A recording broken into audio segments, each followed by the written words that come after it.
Les marques d'une histoire tragique sont semées partout, pétrifiées dans l'immobilité, arrimées dans la pierre.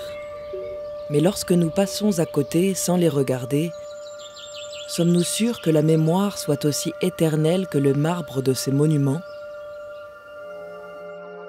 Retracer l'histoire de la libération dans le contexte local du Haut-Béarn va nous permettre d'associer des faits à des lieux que nous connaissons, que nous traversons parfois quotidiennement, et rendre plus sensible l'histoire complexe de la Seconde Guerre mondiale. Associé aux entretiens menés avec deux historiens, un personnage fictif, Jules Laborde, nous contera une histoire écrite à partir de faits réels. Je fais à la France le don de ma personne, de le cœur serré, que je vous dise aujourd'hui qu'il faut cesser le combat. L'intérêt supérieur de la patrie commande à tous les Français libres de continuer le combat. Non.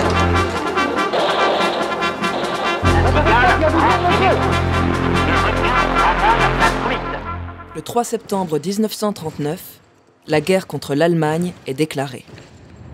Dans le Béarn comme ailleurs, les hommes sont mobilisés pour partir au combat.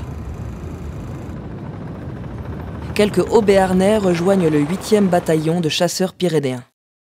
Parmi eux, Étienne Martin, futur résistant et commandant du maquis du Bâgé. Et Jean de Riquer, secrétaire de mairie à Oloron, qui deviendra l'un des coordinateurs de l'armée secrète dans la région. Démobilisés après la défaite et la signature de l'armistice le 22 juin 1940, la plupart rentrent au pays, lorsqu'ils n'ont pas été faits prisonniers. Se pose alors à eux cette question. Devons-nous vraiment cesser le combat ? Philippe Pétain, maréchal de France et grand héros de la Première Guerre mondiale, est nommé à la tête du gouvernement le 16 juin 1940. Il est ensuite investi des pleins pouvoirs, le 10 juillet, par le vote des parlementaires. Il abolit alors la République et crée l'État français, qui siégera à Vichy. Sur 649 votants, seuls 80 parlementaires votent contre les pleins pouvoirs, dont le député-maire d'Oloron, Jean Mendiondou. Il sera démis de ses fonctions le 1er décembre 1940 et participera lui aussi à la résistance locale dans le réseau Combat. La France vaincue par l'Allemagne nazie est alors séparée en deux zones. La zone occupée, nord et côte atlantique, et la zone sud, dite libre, dans laquelle se trouve une partie du département des Basses-Pyrénées, actuelle Pyrénées-Atlantiques. Dans cette partie du territoire, c'est le régime de Vichy qui impose son autorité. Des lois antisémites sont décrétées et les activités syndicales sont interdites. La Révolution nationale, portée par Pétain, véhicule les idées chères à l'extrême droite de l'époque. Le Parti communiste est interdit et ceux qui s'en réclament sont pourchassés, arrêtés et déportés. Le poids économique de la défaite se fait sentir. Les pénuries sont constantes et les conditions de vie sont de plus en plus dures. C'est le 11 novembre 1942 que l'Allemagne nazie décide d'étendre son occupation militaire à l'ensemble de la France. La Wehrmacht et la Gestapo s'installent alors à Oloron. Eh bien moi j'étais ouvrier à la chocolaterie Rosan à Oloron. Mais maintenant que les Allemands sont partout, c'est plus possible de continuer à faire semblant. Avec des copains de l'usine et d'autres de chez Bedat, on a essayé de convaincre autour de nous. On a même imprimé des tracts. Beaucoup d'ouvriers sont d'accord, la situation n'est pas tenable. Mais ils disent souvent qu'on n'y peut rien, qu'il faut continuer à gagner sa croûte pour la famille, quoi. Mais moi, Jules Laborde, j'accepte pas. Nous sommes aujourd'hui le 10 juillet 1943. À force de parler autour de moi, les Allemands ont fini par débarquer un soir à la maison. J'ai réussi à m'échapper par la fenêtre et à l'étaler. Sinon, j'aurais fini à la Villa Briole, à me faire cogner dessus par la Gestapo, et sûrement pire. Je suis donc parti rejoindre les autres dans le bois du Bâgé. Je le connais. C'est là que j'ai intégré le mouvement des francs-tireurs. Ça fait déjà 2 mois. 2 mois de clandestinité totale. Parfois, nous nous déplaçons jusqu'à Marie-Blanque pour retrouver un autre groupe. Nous sommes en contact avec les guerrilleros. C'est les républicains espagnols en exil qui se cachent vers Pedaurat. J'ai rencontré le commandant Francisco Quitian. C'est celui qu'on appelle Paco. Nous dormons à la Belle Étoile, sous quelques branchages, parfois dans des bergeries. Mais on doit s'assurer avant du soutien des paysans. Au Bâgé d'Oloron, Jean Rouès, il nous cache dans sa grange. Il y a une petite organisation qui s'est mise en place grâce à 2 boulangers d'Oloron, Baïs et Lassus. Ils nous ravitaillent. Comme ça on peut tenir. Bon, on mange quand même beaucoup de châtaignes pour survivre quand le ravito il a du mal à arriver. Notre commandant, c'est Étienne Martin, qu'on appelle ici le capitaine Valmy. C'est aussi un ancien de chez Rosan. Il y a aussi un médecin juif allemand qui a combattu en Espagne et qu'on appelle Victor. Il fait aussi partie de la bande. C'est Hans Serelman.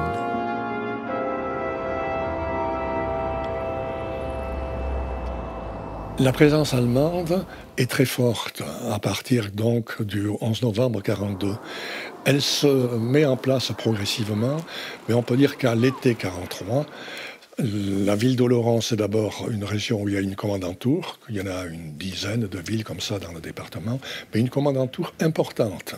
Et puis la ville d'Oloron est surtout connue pour la villa Briolle qui se trouvait sur l'emplacement actuel du lycée et qui est le siège de la Gestapo. Et donc c'est là que les personnes qui avaient raté leur passage en Espagne avaient été raflées dans le jardin public. Ceux-là donc sont dans un premier temps envoyés à la Villa Briolle avant ensuite d'être emprisonnés au Fort du Ha et déportés. Oloron, c'est une ville un peu particulière, en ce sens que c'est une ville ouvrière dans un département qui est rural. C'est une ville où il y a en particulier les fabriques de bérets, des fabriques de meubles, dans lesquelles travaille une bonne partie de la population. Et c'est une ville qui surtout contrôle les 3 vallées, Aspe, Ossau, Barrétous. Et en ce sens-là, on peut dire que sa position géographique est essentielle, ce qui explique une bonne partie de son rôle important pendant la guerre. Les nouveaux arrivants bâtissent leur demeure eux-mêmes. Demeure toujours provisoire, car si l'ennemi, vous le sentez bien, arrive ici, avec ses grenades et ses automitrailleuses, il ne doit plus trouver personne. C'est la loi du maquis, la menace permanente, et les Bleus l'apprennent dès leur arrivée, comme ils apprennent à tout faire. Ici, Londres. Veuillez écouter maintenant quelques messages personnels. Pierrot ressemble à son grand-père. Il y a 2 jours, dans la nuit du 17 octobre 1943, on attendait le signal. J'étais descendu à Oloron, depuis la grange à Rouès. J'ai fait attention d'éviter les patrouilles allemandes. Donc, je suis allé chez une tante pour écouter la radio, la rubrique des messages personnels. C'est émis de Londres par la BBC. Et j'attendais le message codé qui devait lancer l'opération. J'étais caché au grenier, l'oreille collée au poste qui crachotait. Quand la phrase finit par sortir, Oedipe devina l'énigme. Alors là, je dévale les escaliers et j'attrape mon vélo pour me rendre sur le lieu, celui qu'on nous avait communiqué quelques jours plus tôt. Je pédale si vite dans la côte d'Estialesque et au Pival que les poumons y sont en feu. Notre rendez-vous, il était prévu dans cette zone. J'arrive. Les camarades y sont déjà. J'y reconnais De Riquer et Bonnemazon. Nous traversons à pied les taillis et quelques ruisseaux dans le noir. On cherche un bosquet qui domine la ferme Bellegarde-Luce. C'est difficile dans le noir. On ne distingue plus le relief. Il est 23h. Là, il faut déterminer le lieu du parachutage avec les lumières rouges. On ne pourra découvrir qu'au dernier moment. On attend, longtemps. Tout à coup, un bruit de moteur. Un puissant souffle terrible, le bruit des hélices au-dessus de nous, un avion débouche depuis le haut des crêtes, puis part vers l'ouest. Il amorce un demi-tour, quelqu'un hurle « Les signaux, les signaux !» C'est là que le pilote les voit, pique vers le sol et il lâche ses 15 paquets blancs, suspendus, qui tombent doucement. On court vite pour couper les liens, plier les parachutes et séparer les sections de 30 kg chacune. En tout, nous déballons 1500 kg d'armes et 3 postes émetteurs. On va les stocker pour les futurs combats. Les maquis étaient souvent armés d'une manière très rudimentaire. Au début, ce sont des fusils de chasse, des choses comme ça, donc qui n'ont aucune valeur sur le plan militaire. Mais les armements qui ont ensuite permis de ravitailler les maquis proviennent de deux origines. D'abord, il y a eu l'attaque du camp de Gurs, c'était en septembre 1943, où ces maquis ont récupéré 1 millier de fusils, de mousquetons, 3 ou 4 pistolets mitrailleurs, etc. À partir surtout de l'automne 1943, ce sont des parachutages. Alors, ils ont toujours été réclamés par tous les maquis, et tous les maquis ont toujours dit on n'est pas assez armés. Le seul qui, à la fin, à l'été 1944, a été presque correctement armé, ce sont les maquis du corps franc Pommiès. Mais les autres, les civils, les guérilleros espagnols, ont toujours dit qu'ils étaient armés d'une manière insuffisante. On peut dire qu'il y a les 4 types de maquis. Et Oloron et l'environnement d'Oloron correspond à ces 4 types de maquis. C'est-à-dire, 1, les maquis civils, c'est-à-dire combat, et ensuite l'armée secrète. Cela dépend directement de Barada et de Bordelongue.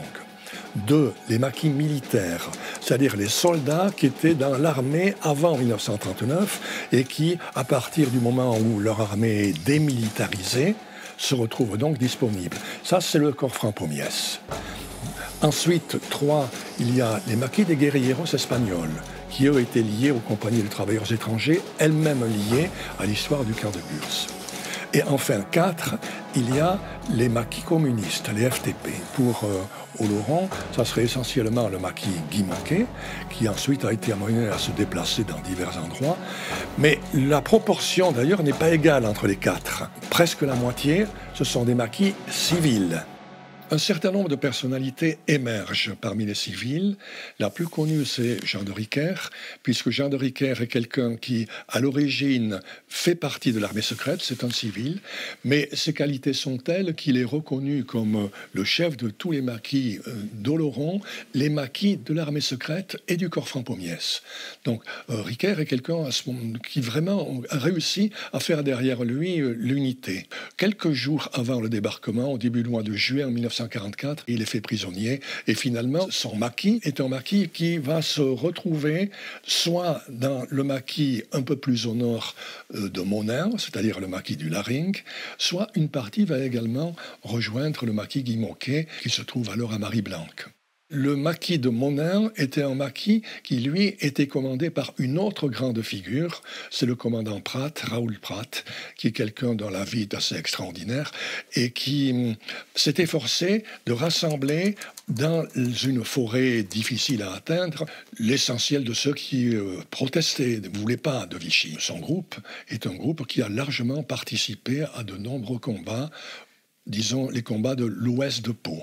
À l'ouest de Pau, c'est plutôt des maquis comme ceux de Raoul Prat. À l'est de Pau, c'est plutôt des maquis comme ceux du corps franc Pommiès. Dès 1939, la censure militaire se met en place. Mais elle est réorganisée à partir de juillet 1940 par le régime de Vichy, sous la houlette de Pierre Laval. Un organisme civil de contrôle de presse émanant du nouveau ministère de l'Information est créé. Le département des Basses-Pyrénées voit ses journaux placés sous le contrôle d'une surveillance implacable, dont le chef régional est Henri Peyre. À Oloron, 2 publications coexistent alors, l'Écho d'Oloron et le Glaneur. Ici, c'est du juillet 1944. Ah oui, mais ça, c'est le Maurras, ça. Ça, c'est le censeur qui est encadré en rouge, puisqu'ils avaient un crayon rouge, comme pendant la guerre de 14. Voilà, ça, c'est un bulletin d'Inter-France. Les journaux étaient abonnés, ils avaient des articles tout faits qu'ils pouvaient intégrer. Donc, par exemple, ici, vous avez les communistes provoquent le déraillement de l'express Pau-Toulouse. Voilà, ça, ce sont des notes qu'envoyait le censeur régional, le censeur départemental à tous les journaux. Et là, c'est bien identifié puisqu'il y a la signature manuscrite du censeur régional qui a précédé Henri Peyre.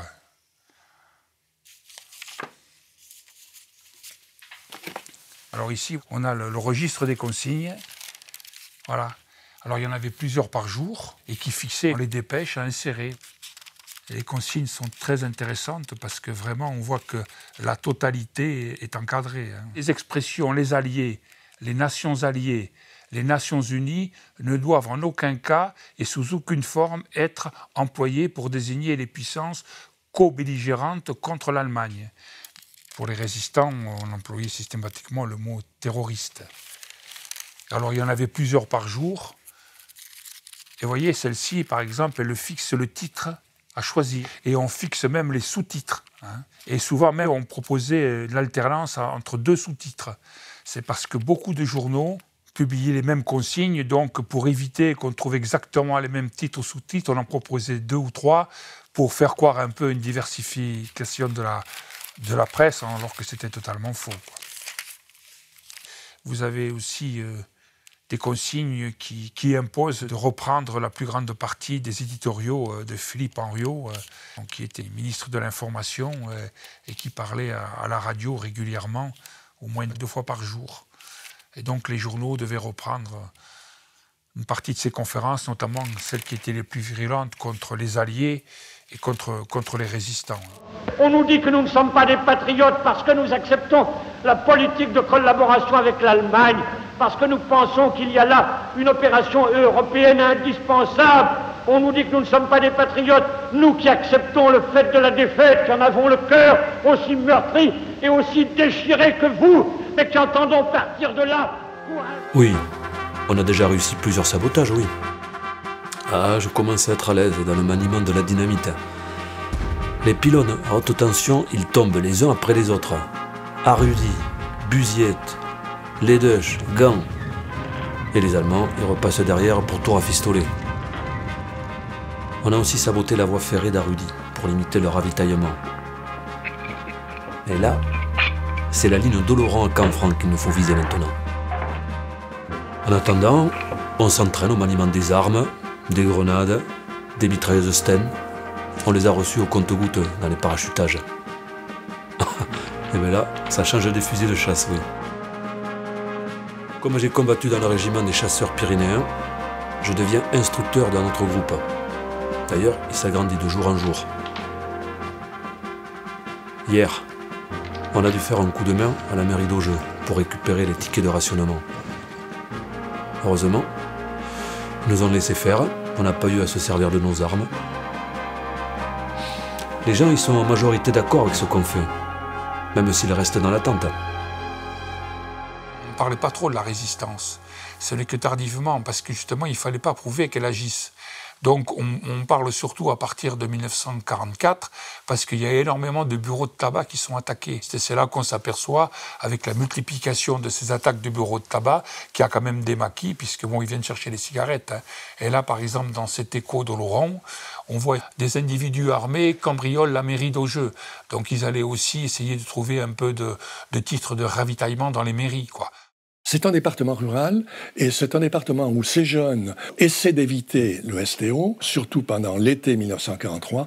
Une des conséquences, c'est qu'ils essaient de passer. Ils essaient de passer, parfois même, ils essaient de retrouver les maquis.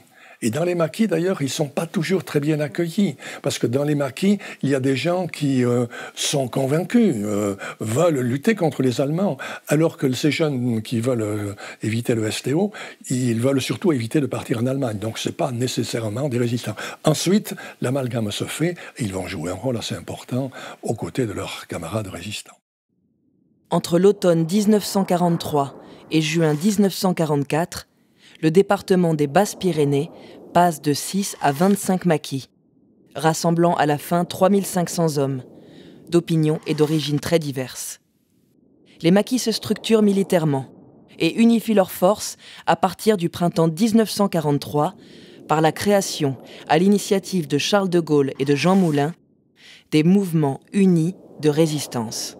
Ambroise Bordelongue, employé des PTT à Pau, devient chef départemental du mouvement, aux côtés de Honoré Barada, instituteur. Tout de suite après l'appel du 18 juin 1940, donc il y a eu une réunion ici à Pau avec Bordelongue, Barada, tous ceux qui vont être les cadres de la résistance départementale. Ça n'a aucun lien avec l'appel du 18 juin. Donc c'est une résistance spontanée. Il est sûr que la première forme de résistance a été le refus. Refus de la défaite, refus d'un gouvernement dont on voit qu'il est très marqué à droite et de plus en plus vers l'extrême droite.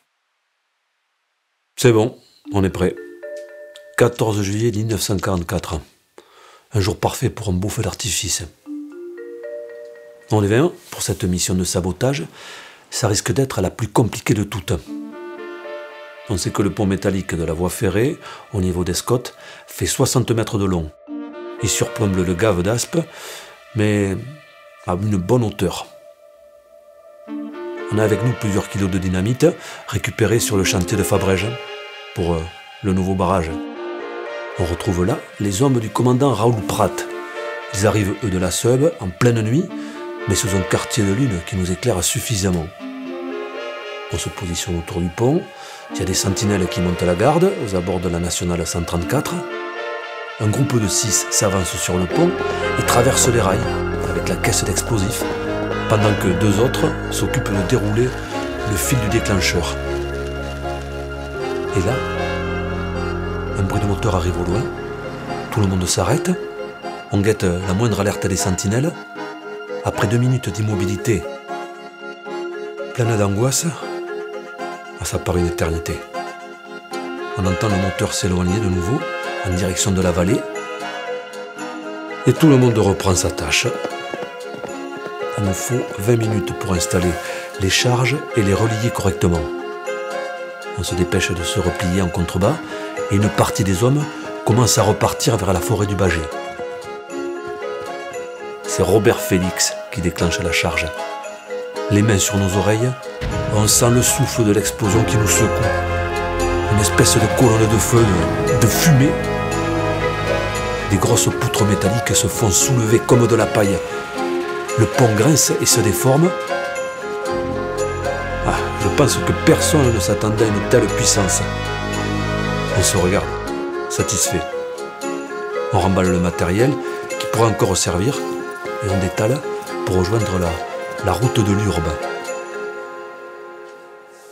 On peut dire que jusqu'au débarquement, 6 juin 1944, il n'y a pratiquement pas de combat ouvert. Il y a des attentats, il y a des déraillements. Par exemple, à Escottes, il y a un attentat sur le viaduc qui explique qu'il y a eu un déraillement important du train Pau-Canfranc et qui a empêché une bonne partie de cette circulation du matériel allemand et parfois même d'autres choses que du matériel. Je pense à ce qu'on appelle l'or de Canfranc. À partir du mois de juin, c'est la vraie lutte. C'est la vraie lutte qui est liée au fait que les maquis considèrent que leur raison d'être est de faciliter la réussite du débarquement en Normandie. Donc il faut essayer de combattre pour retenir des troupes dans le sud-ouest et pour empêcher ces troupes d'aller soutenir les autres troupes allemandes qui combattent en Normandie. Alors bon, il s'est passé 1 mois depuis le dynamitage du pont et du coup les contacts avec les Allemands sont de plus en plus intenses. Tout le monde sent maintenant que la situation a changé depuis le 6 juin, le débarquement en Normandie, quoi. Le 17 juillet dernier, ils ont attaqué le poste du commandement des Guerrieros à Buziette. Et ils s'en sont pris aux habitants. Un vrai carnage. Là, on est le 16 août 1944 et je rejoins le maquis du Laring pour une opération. On a appris qu'une colonne allemande qui venait de Pau allait tenter de rejoindre Mauléon, à peine libéré par les maquisards. On est en plein cagnard, en train de placer des explosifs dans un vieux tronc d'arbre sur la N134 au niveau de la côte d'Herrera. Et là, une garnison allemande surgit par surprise et ouvre le feu. Ils sont encore loin, mais les balles, elles sifflent autour de nous. D'ailleurs, je suis toujours étonné que le claquement des balles à côté de moi précède la détonation lointaine de la mitrailleuse. C'est comme l'orage. On pense à ce genre de choses quand on est comme ça, là, pétrifié, et que l'esprit, il fonctionne à toute vitesse. Bref, on se planque derrière une grosse pierre pour se mettre en position de tir. Mais là, André Lombard, qui est à côté de moi, il pousse un cri étouffé. Il vient de se prendre une balle dans la poitrine. Il s'écroule au milieu de la route. Les échanges de tirs continuent. Péum! Péum! André, il bouge plus. Casamayou descend 3 Allemands et on profite qu'ils se mettent en repli pour décrocher. Et on laisse là ce pauvre André. On ne peut plus rien faire pour lui.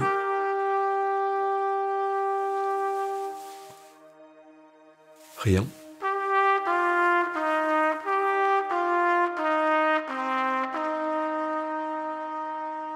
La ville de Pau est libérée le 20 août 1944.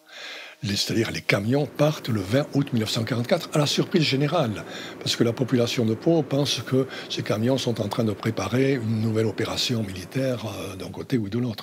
Donc ils partent, ce qui explique qu'à partir du 21 août, la fête, la liesse, donc, se déchaîne dans toute la région, et c'est à partir du 22 août, donc très tôt, que les personnalités du nouveau régime s'installent, c'est-à-dire le préfet, le maire, le chef de la police.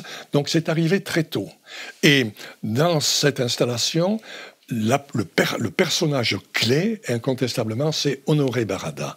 Honoré Barrada était, avec Ambroise Bordelongue, le fondateur de la résistance départementale. Et là, Barrada arrive au premier rang. Il a une grande faculté d'organisation, de grands mérites dans ce domaine-là. Et on peut dire qu'il va rester à la tête du département pendant presque 8 à 9 mois. Ça va être lui la figure qui va à la fois organiser la reconstruction, mais qui va aussi remettre le pays en route sur les rails, sur des bases républicaines. Les troupes allemandes ont quitté le Haut-Béarn par le nord, où ont été faites prisonnières en tentant de fuir vers l'Espagne. Le 3 septembre 1944, on défile dans les rues de Pau. On fête la liberté retrouvée et on rend hommage aux disparus. Sur le boulevard des Pyrénées, devant le monument aux morts de la guerre de 14, dans les rues et sur la place Verdun, la résistance parade sous les acclamations. Le 10 septembre 1944, c'est au tour d'Oloron d'être en liesse. Jean Mendiondou prend la parole, ainsi qu'Ambroise Bordelongue. On reconnaît, présent dans la tribune, le commandant Raoul Prat et Honoré Barrada. Depuis à peine 20 jours, l'histoire semble enfin avoir basculé, après 4 longues années de drame et d'incertitude. Une nouvelle page s'ouvre pour le pays, qui doit penser sa reconstruction tout en rendant justice à ceux qui ont tout perdu pour s'être opposés au nazisme, pour ceux qui ont voulu défendre la démocratie contre un régime autoritaire conquérant. Le 25 août 1944, on procède à l'exhumation des corps de 47 résistants.